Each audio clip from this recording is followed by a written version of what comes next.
Oi, gente! Hoje é sexta-feira, dia da coluna Sextou, em que eu indico discos, livros e filmes para você ver no final de semana. E minha dica de hoje é sensacional. Um documentário da Netflix sobre um cara que eu considero um gênio da comédia, Eddie Murphy. Esse filme chama Eu, Ed, né, é um documentário sobre a vida e a carreira do Eddie Murphy. O filme, assim, ele deixa um pouco a desejar, porque eu achei o filme meio chapa branca, né? Eu acho que ele poderia ter tocado em um monte de assuntos bem interessantes que ele meio que se esquiva, né? Vou explicar isso já já. Só que as cenas de arquivo do Ed Murphy, né, quando o Ed Murphy surge ali, né, no começo dos anos 80, né, elas são tão sensacionais, né? A gente esquece às vezes, né?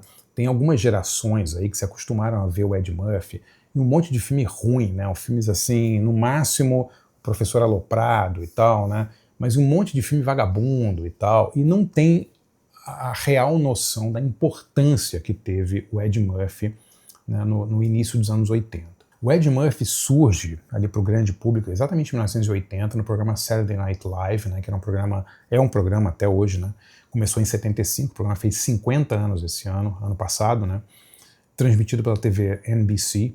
O Ed Murphy entra no programa, se não me engano, na quinta temporada, em 1980. Né, ele tinha 18 anos. E era uma temporada muito difícil, porque o elenco sensacional, né, Dan Aykroyd, o Bill Murray e tal, tinha saído do Saturday Night Live e entrou uma galera super nova e tal, que foi super mal recebido. Mas o Ed Murphy começa a se destacar, né? E ele vira não só a cara do Saturday Night Live, como a cara do novo humor americano, né? Ele era talentoso, é talentoso, de um jeito quase sobrenatural, né? O que o Ed Murphy faz no Saturday Night Live, no início, nos primeiros anos dele ali, ele consegue fazer uma coisa que o Richard Pryor fazia também, mas o Ed Murphy ele fazia com um apelo maior, assim, ele tinha um alcance maior, né? Tanto o Ed Murphy quanto o Richard Pryor, eles têm na base da comédia deles, né, a questão racial. Claro, dois gênios negros, né, da comédia que fazem comédia sobre o fato de deles serem negros na América. O Richard Pryor um pouco antes, né, desde o final dos anos 60, anos 70 e tal, uma época barra pesada, e o Ed Murphy nos anos 80. A maneira como o Ed Murphy faz isso, né, com alguns quadros que ele cria, né, por exemplo, Celebrity Hot Tub com o James Brown numa jacuzzi quente ali. O Ed Murphy cria um quadro, que é um quadro antológico do Saturday Night Live, em que ele vira branco por um dia, né, que ele se fantasia de branco e sai andando pela cidade para ver como é a vida de uma pessoa branca. Galera, são coisas assim que são momentos antológicos do humor na TV, né? Que são criações do Ed Murphy, né, sobre temas super sérios e que ele consegue fazer de uma maneira que você ri do absurdo daquela situação, você gargalha do absurdo daquela situação, né? E elas são quadros, esquetes cômicos que não envelheceram um dia, né? Eles são quadros, assim, muitas vezes você vê esses esquetes cômicos sobre assuntos sérios, né, esquetes de 40, 50 anos atrás, e eles estão envelhecidos, eles estão velhos, eles estão passados, eles estão meio mofados, eles não têm mais a mesma graça. O do Ed Murphy, não. Ele é um talento cômico assim sem igual, né? O Ed Murphy fica tão famoso no Saturday Night Live que ele é o primeiro caso de um cara do elenco do Saturday Night Live que vira apresentador do Saturday Night Live por um dia, num programa lá que o Nick Nolte, nosso amigo Nick Nolte, queimou a largada, parece que tomou todas e tal, e desistiu na última hora de fazer o programa, e o Ed Murphy substituiu ele e fez brilhantemente, né?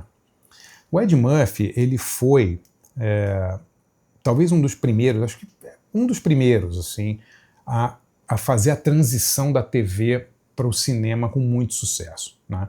A gente tinha o Chevy Chase ali, o Steve Martin, mais ou menos começando ali na virada dos anos 70 para os 80, mas o que o Ed Murphy faz no cinema é uma coisa assim inédita, né? Porque ele é um fenômeno da televisão, e aí ele vai para o cinema e ele faz 48 horas, depois um Tira da Pesada, quer dizer, depois aquele Coming to America, né, Um Príncipe em Nova York, ou seja, ele vira um dos maiores, se não o maior astro da comédia mundial nos anos 80.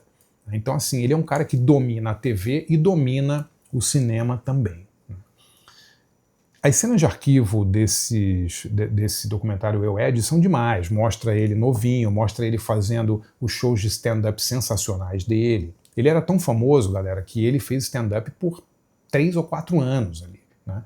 Ele chegou numa época em que ele desistiu do stand-up, no meio dos anos 80, final dos anos 80, e nunca mais fez stand-up, né? Porque era uma coisa que dava um trabalho medonho para ele ficar viajando e tal, e ele não curtiu mais, mas ele abandonou a carreira de stand-up com 5, 6 anos ali depois de começar a fazer stand-up, e os 2 shows dele, tanto o Raw quanto o Delirious, são assim, se você puder assistir, assistam, porque são obras-primas do humor, né? Uma coisa assim muito, muito engraçada, e assim, o talento dele para contar essas histórias.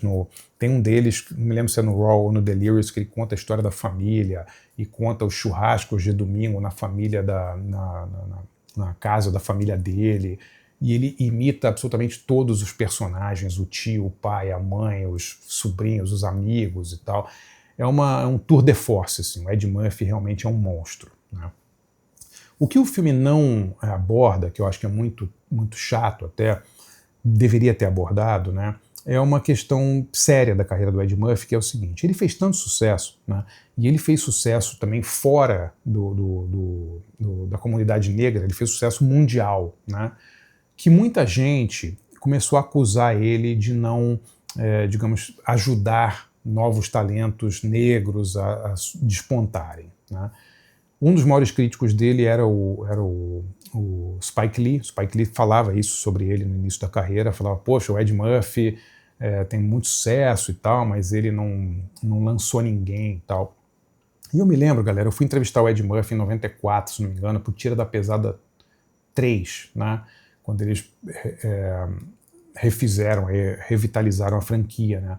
E eu conversei sobre o Ed Murphy com isso, essa entrevista está no meu livro Encontros com Criaturas Notáveis, e eu perguntei para ele, eu falei, cara, você foi para muita gente o primeiro ídolo negro do cinema, né, por várias gerações e tal. E eu me lembro que ele ficou até meio emocionado, ele falou assim, pô, que legal que você fala isso, porque não é todo mundo que fala isso de mim, muita gente me critica e tal.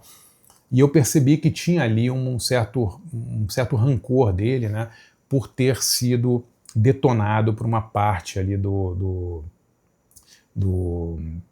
público negro, né, especialmente desses formadores de opinião e tal. Acho que hoje isso já não é mais verdade, todo mundo viu que é uma besteira, né, porque é impossível você pensar em Dave Chappelle, Chris Rock, né, esses caras todos foda, esses grandes comediantes negros aí dos últimos anos, sem imaginar que eles foram todos influenciados, né, pelo Ed Murphy, e também tiveram as carreiras facilitadas pelo sucesso do Ed Murphy. Mas nos anos 90, galera, essa coisa existia e foi um fardo grande para o Ed Murphy. Isso aí não é nem tocado no documentário. O filme vira meio uma peça de propaganda do Ed Murphy, né? Porque tem uma hora que eles param de abordar ali qualquer coisa que possa ter algum atrito da carreira dele e tal, e aí o filme vira uma sucessão de elogios, né? Você tem o Dave Chappelle, tem o Chris Rock, tem o Tracy Morgan, grandes comediantes americanos negros, né, falando dele, muita gente elogiando ele merecidamente, né? E tem muita cena dele em casa, com a família, né? Ele tem uma vida familiar muito engraçada, ele tem 10 filhos com um monte de mulheres diferentes, então ele mora num castelo, assim, que é até engraçado ver, né? Mas eu acho que o filme poderia ter uma coisa mais incisiva, assim, nessa discussão sobre o papel do Ed Murphy realmente na popularização desse humor negro e tal, que foi muito, muito importante. Vale a pena assistir o Eu, Ed pelas cenas de arquivo. Agora, se você puder, vejam os especiais de comédia do Ed Murphy, tanto o Raw quanto o Delirious, tem no YouTube vários trechos legendados, né? Assistam os vídeos do Ed Murphy no Saturday Night Live, que são coisas assim realmente antológicas, são obras-primas do humor, cortesia desse cara, que para mim é um dos top comediantes de todos os tempos. Se você gosta desse tipo de quadro sobre cinema, música e livros, sempre com essa pegada mais alternativa, galera, conheça e assine meu site de jornalismo cultural andrebarcinski.com.br. Por R$20 por mês, você vira assinante, você tem direito a um monte de benefícios. Eu faço 20 textos inéditos por mês, exclusivos para o site. Você pode participar de 2 a 3 debates, cursos ou workshops mensais. E, além de tudo, você tem acesso ilimitado ao acervo do site. O site já está no ar há mais de 6 anos, eu tenho lá 700 e tantos textos escritos exclusivamente para o site e mais de 80 cursos, desde história do cinema, grandes movimentos cinematográficos e musicais, conversas sobre grandes cineastas, entrevistas, tem muita coisa legal. Dê uma olhada lá, andrebarcinski.com.br, acho que você vai gostar.